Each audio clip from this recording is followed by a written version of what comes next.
आइए आज हम आपको बताते हैं रिवर्डिंग द सेंटेंस या फ्रेम द करेक्ट सेंटेंस, क्योंकि हाई स्कूल की परीक्षा में सबसे पहले आता है। आपका जो भी बोर्ड का प्रश्न पत्र आता है उसमें पहले ही सेंटेंस जो है वो रखा होता है, फ्रेम द करेक्ट या रिवर्डिंग द सेंटेंस। तो उसमें क्या है कि रिवर्डिंग करते समय आपको वाक्य जो बिखरा हुआ हमारा वाक्य है उसको सही क्रम में सजाना है, सही क्रम में लिखना है। तो किसी भी वाक्य की रिवर्डिंग करते समय जो है हम किस प्रकार से उसे करेंगे, तो यहाँ पर हम आपको बता रहे हैं कि रिवर्डिंग करने का सबसे बेस्ट तरीका क्या है। प्रायः बच्चे जो है कंफ्यूज हो जाते हैं जब वो रिवर्डिंग देखते हैं, तो उसमें क्या है कि पहले वर्ब रख दी, उसके बाद में हेल्पिंग वर्ब रख दी, उसके बाद में सब्जेक्ट रख दिया, फिर उसके बाद में ऑब्जेक्ट रख दिया, ठीक है, और लास्ट में अगर वाक्य अफर्मेटिव है तो पॉइंट, अदरवाइज क्वेश्चन मार्क लगा दिया। तो किस तरह से आप जो है अपने उस बिखरे हुए वाक्य को एक सही क्रम में सजाएंगे। तो रिवर्डिंग द सेंटेंस हम आपको आज इसके बारे में बता रहे हैं।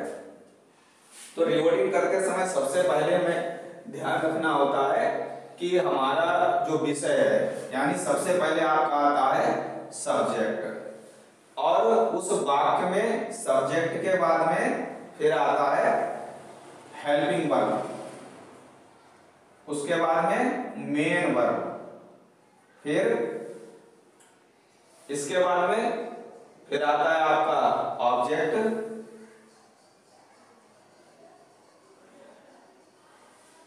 और इसके पश्चात भी अगर कुछ आता है तो बचा हुआ भाग जो है इसके बाद में लेस पार्ट, बचा हुआ जो भाग है वो हम जोड़ देते हैं। अदरवाइज जहां तक आता है subject, helping verb, main verb और ऑब्जेक्ट आता है, यानी इसके पश्चात जो और कंप्लीमेंट अगर रह जाता है तो वो आप ऑब्जेक्ट के बाद उसे इस्तेमाल कर सकते हैं। अब किस तरह से आपको रिवर्डिंग करनी है तो वो मैं बता रहा हूं आपको किस तरह से करेंगे। जैसे कि हमने एक सेंटेंस दे दिया है कि smoking health, smoking health, smoking health to harmful as, to harmful as. अब फुल स्टॉप लगा दिया। अब आपको इस वाक्य की रिवर्डिंग करनी है, तो रिवर्डिंग कैसे करेंगे? सबसे पहले हम दिए हुए वाक्य में उसका सब्जेक्ट ढूंढेंगे कि दिया हुआ जो वाक्य है उसका सब्जेक्ट क्या है। अब यहाँ पर हमारा सब्जेक्ट हमें दिखाई पड़ रहा है कि इस पूरे वाक्य में ना तो कोई थर्ड पर्सन है, इज इट, ना फर्स्ट पर्सन है, ना सेकंड पर्सन है, बल्कि यहाँ पर सब्जेक्ट टू वर्ब की तरह स्मोक को दिया गया है। तो हम इस स्मोकिंग को ही यहाँ पर सब्जेक्ट मान लेंगे। जैसे जब हम इसका रिवर्डिंग करेंगे तो क्या बनेगा? स्मोकिंग, फिर अभी स्मोकिंग तो हमारा सब्जेक्ट हो गया, इसके बाद में हमें ढूंढनी है हेल्पिंग वर्ब। हेल्पिंग वर्ब क्या है? इज आ जाएगी, इज हेल्पिंग वर्ब हो गई, स्मोकिंग इज, ठीक है। अब मेन वर्ब हार्मफुल, कैसी है? नुकसानदायक है, तो स्मोकिंग इज हार्मफुल। फिर टू, और लास्ट में ऑब्जेक्ट के रूप में हमारा हेल्थ आ जाएगा, तो ये आ जाएगा हेल्थ लास्ट में, smoking is harmful to health. तो इस तरह से हम वाक्य की रिवर्डिंग करते हैं। तो यहाँ पर सब्जेक्ट भी आ गया, इसके बाद में हेल्पिंग वर्ब भी आ गई, मेन वर्ब भी आ गई, टू, और इसके बाद में जो हमारा बचा हुआ ऑब्जेक्ट था वो भी आ गया। अब इसी तरह से किस तरह से आप प्रत्येक सेंटेंस की, तो हम यहाँ पर कुछ ऐसे वाक्य आपको दे रहे हैं जो कि इंपॉर्टेंट है और मोस्टली कई बार आपकी बोर्ड परीक्षा में भी आ चुके हैं। तो आप ध्यान से देखिए इनको किस तरह से हम उसकी रिवर्डिंग करते हैं। अब जैसे कि एक वाक्य दिया है कि life, life not bed roses, bed roses of is a और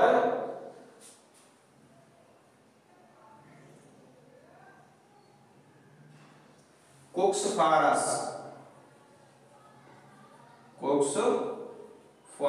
us food the mother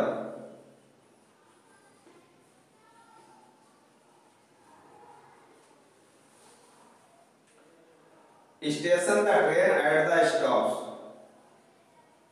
station the train at the stop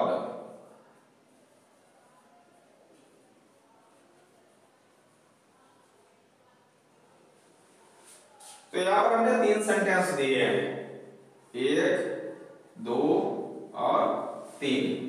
अब तीनों वाक्यों में यहां पर जो वाक्य दिए हैं वो सब स्कैटर हैं फैले हुए हैं तो आपको क्या करना है इनको क्रमबद्ध तरीके से सजाना है। तो सबसे पहले क्या हम सब्जेक्ट ढूंढेंगे इस वाक्य में जैसे लाइफ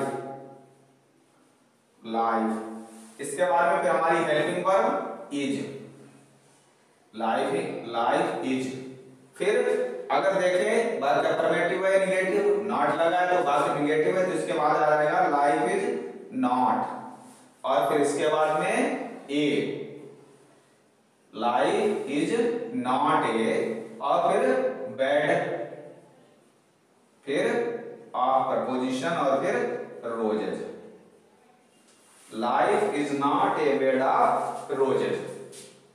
तो ये हो गया इसका रिवर्डिंग। दूसरा सेंटेंस दिया है कुक्स for us food the mother. अब देखिए यहां पर जो है मदर द मदर को सब्जेक्ट बनाया गया है। पूरे वाक्य में आपको ये सबसे पहले देखना है कि हमारा जो सब्जेक्ट है वो किसी का नाउन हो सकता है प्रोनाउन हो सकता है। अच्छा इसके बाद में अगर ये दोनों चीजें नहीं होती हैं तो कुछ ऐसे शब्द होते हैं जो सब्जेक्ट की ओर इशारा करते हैं। तो जैसे ऊपर का दिया हुआ वाक्य था इसमें जैसे लाइफ था लाइफ को सब्जेक्ट बनाया गया यहां पर द मदर तो द मदर पहले आ जाएगा द मदर फिर द मदर। अब मां के बाद में क्या आ जाएगा यहाँ पर हेल्पिंग वर्ब शो नहीं हो रही है क्योंकि हमारा दिया हुआ वाक्य जो है वो प्रेजेंट इंडेफिनिट टेंस में है। तो यहाँ पर जब वर्ब शो नहीं हो रही है तो हम वो हेल्पिंग वर्ब शो नहीं हो रही है तो हम मेन वर्ब जो हमारी मुख्य क्रिया होगी तो उसको हम यहाँ लाएंगे। तो द मदर कुक्स फिर इसके बाद में क्या बनाती है फूड कुक्स फूड फॉर अस बाकी की रिकॉर्डिंग हो गई the mother कुक्स food for us. अब एट लास्ट जो हमारा अंतिम दिया हुआ सेंटेंस है उसको देखिए जैसे यहाँ पर दिया है कि station the train at the stop. अब इस वाक्य में हमें सबसे पहले अपना सब्जेक्ट लाना है तो सब्जेक्ट क्या है द ट्रेन हमारा सब्जेक्ट हो जाएगा द ट्रेन।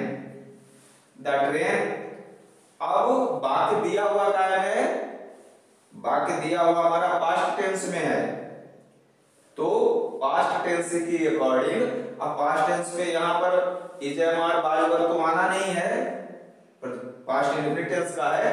तो यहाँ पर हम देखेंगे जो हमारी मेन वर्ब है मेन वर्ब को यहाँ पर एडजस्ट करेंगे तो द ट्रेन स्टॉप्ड और फिर at the station the train stopped at the station. तो इस तरह से आप जो है किसी भी दिए हुए वाक्य की रिवर्डिंग कर सकते हैं। सबसे पहले जैसे हमने आपको बताया है कि आपको अगर वाक्य की रिवर्डिंग करने के लिए आता है तो सबसे पहले आपको उसमें उसका सब्जेक्ट ढूंढना है कि उसमें दिए हुए वाक्य का सब्जेक्ट क्या है। सब्जेक्ट अगर कोई नाउन है तो वहां पर रख दीजिए प्रोनाउन है तो रख दीजिए अदरवाइज इन चीजों को छोड़कर अगर कोई सब्जेक्ट टू वर्ब का काम कर रहा है तो वो आ जाएगा। जैसे भी हमने पहले आपको इसे समझाया कि स्मोकिंग इज इन हार्म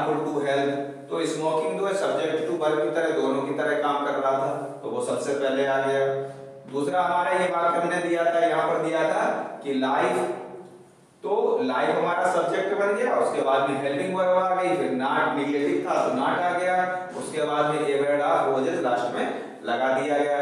ऐसे ही नीचे वाले वाक्य में द मदर सब्जेक्ट था, सबसे पहले आ गया, फिर हेल्पिंग वर्ब आ गई। हेल्पिंग वर्ब मतलब हेल्पिंग वर्ब मेन वर्ब एक ही में कंबाइंड थी। फिर उसके बाद में फूड फॉर अस आ गया। इसके बाद में स्टेशन का ट्रेन एट द स्टॉप में एकदम ट्रेन जो है वो हमारा सब्जेक्ट क्लियर दिखाई पड़ रहा है तो उसको हमने सबसे पहले रख दिया। उसके बाद में मेन वर्ब पास्ट टेंस में था तो मेन वर्ब आ गई।